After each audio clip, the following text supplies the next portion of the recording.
Alright guys, here they are. Here's my slips, and let's talk about the races and how much I won or lost.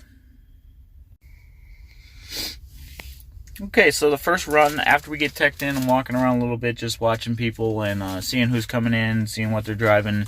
Once I seen they had a number on their windshield, I knew they were racing, and kind of just eyeing up people, getting ideas on who I should or shouldn't race. So my first race was, now mind you, my number is 112. So on all these tickets that I show you, the column that says 112, that's me. My first race was against a red Ford Focus ST. Again, I didn't pick my races other than the one, and I moved my camera after the second race, so ended up getting a very good launch. And the video I told you about a couple days ago about like tips and tricks on how to get a good light at the track and how to win races on the tree. My tips will prove to you that I know what I'm talking about, because I've been cutting 0.1 lights or 0.05 lights, which is very, very good for the street class. It shows you that I have the lights dialed in and I have the tree figured out, so I'm leaving right when I need to be. So first race was against the Focus ST. I'll show you that now.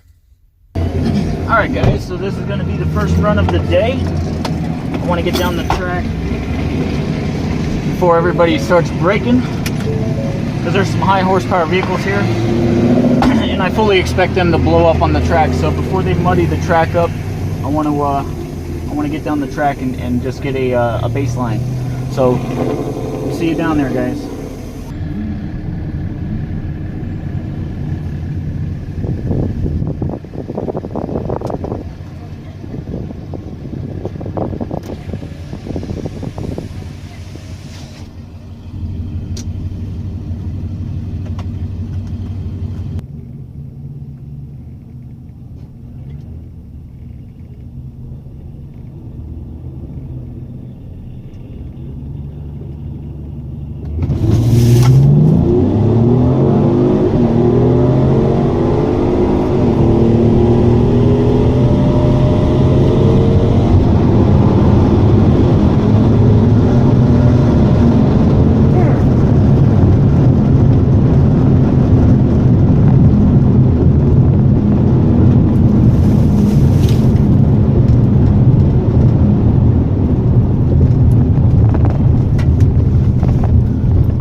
Alright, that was a Focus.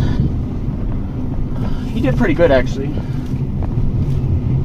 But I did win that race. He slept off the line. I didn't launch as hard as I wanted to. Just because, like, again, like I said before, my vehicle goes into like a safe mode. So I didn't want it hitting too hard and then dropping down. So I launched light. So I don't expect a great number. So let's see here. I got it. Thank you. You're welcome.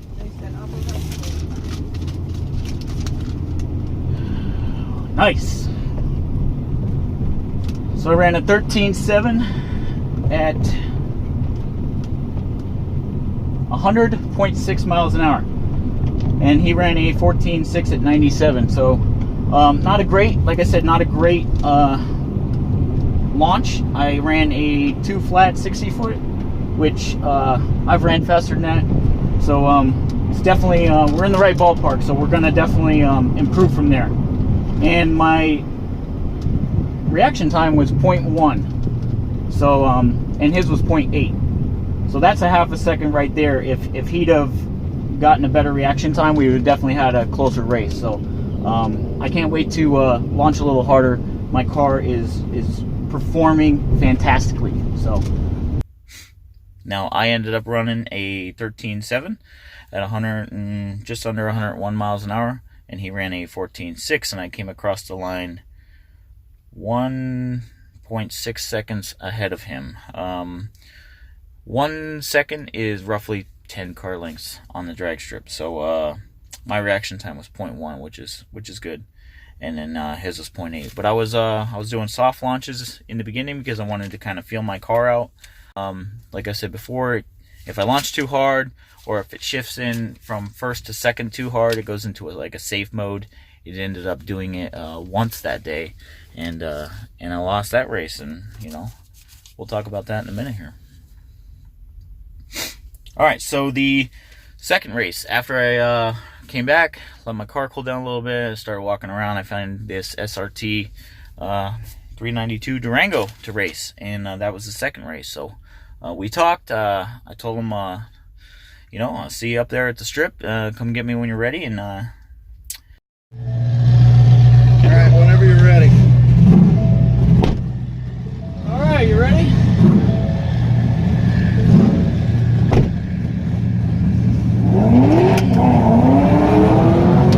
SRT Hemi Durango 392. This will be a difficult race. There's a lot of power in those things.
Can't be sleeping at the light. I knew he was gonna have a bad light because he told me he's only raced once. Thank you. No, he's doing pretty good. He showed me his slip. The run that he made was a 13.6, so he's coming right around. That thing should be running a 12.9, so he's almost there.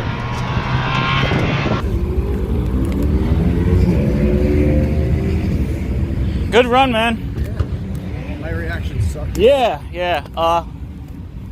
You probably don't go to the track a lot. No. Most of the tips I give people is that last yellow, go then.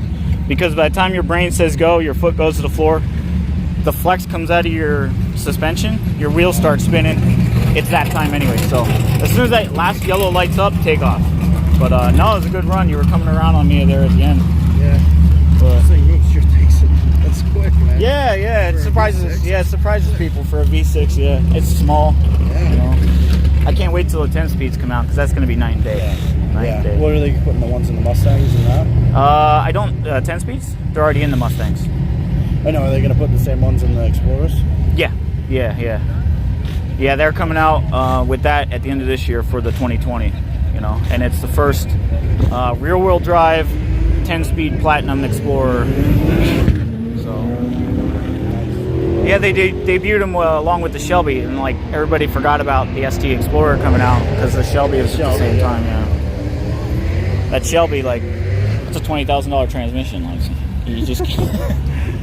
Oh god! But it was awesome. It was awesome running. Thanks for running me. Yeah, absolutely.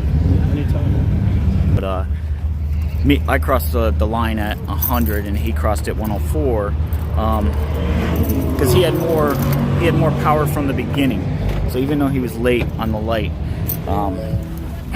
he had a better 60 foot, a better 0 to 60, and a better launch. So mine in the top end would have definitely just overtaken him. He was coming around me on speed and at about half track, so 8th mile, and then I was catching back up after that. So because of his launch, he couldn't catch me. So it's another one for the 570 experience, a Dodge Durango SRT 392. see, my light was a 0.13, his was a 1.3. So that goes to show you he was asleep at the line. If you wait for it to go green, it's too late. And he just didn't have enough to catch me. I ended up winning by 0.6 of a second, so a little over half a second. So good 6 car lengths. I crossed a line at just over 100 miles an hour. He crossed at 104. So basically, once I took off, he didn't have enough to catch me. And I ran a 13.7. He ran a 13.196. So essentially a 13.2. And that's really close to what Dodge says the Durango will do. So with a little practice, he can get down to that 12.9 that they say it could run easily. If he would have ran a 12.9, it would have been a lot closer. I still would have won because I won by over a half a second. But is what it is. Here's the race, guys.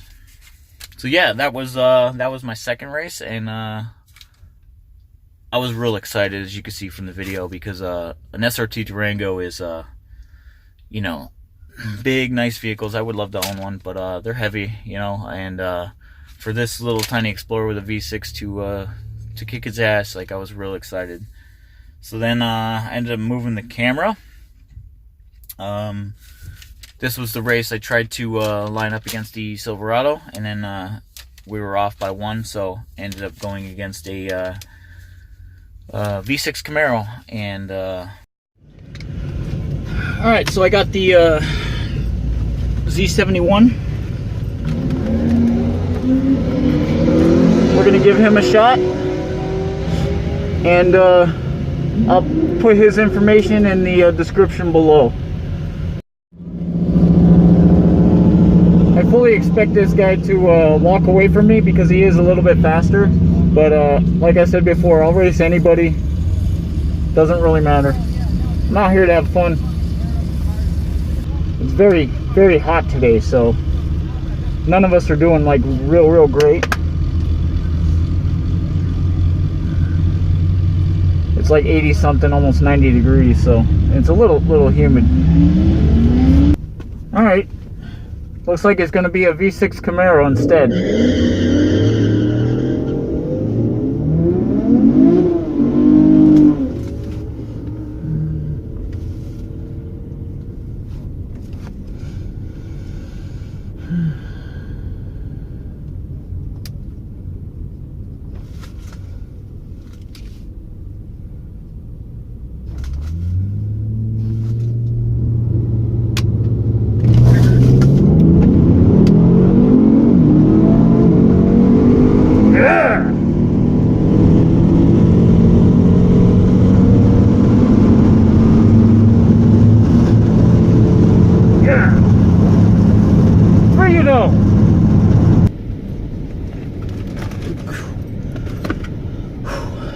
Yeah, he red lit, so he took off before the green, so technically he lost right from the get-go, no matter what I ran, but I beat him by the end of the strip.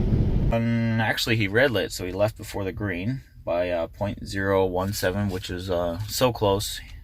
And then I ran a 0.07 light, which is very good as well. But even though he took off first, I beat him to the finish line. He ran a 14.5, I ran a 13.8, and I beat him by a little over a half a second. My car was running very consistent that day, even though it was hot. We definitely had some heat soaking going on because I drove all the way down there, and then we started racing like 20 minutes later. So I tried to do what I could to keep it cool, but you know, it is what it is.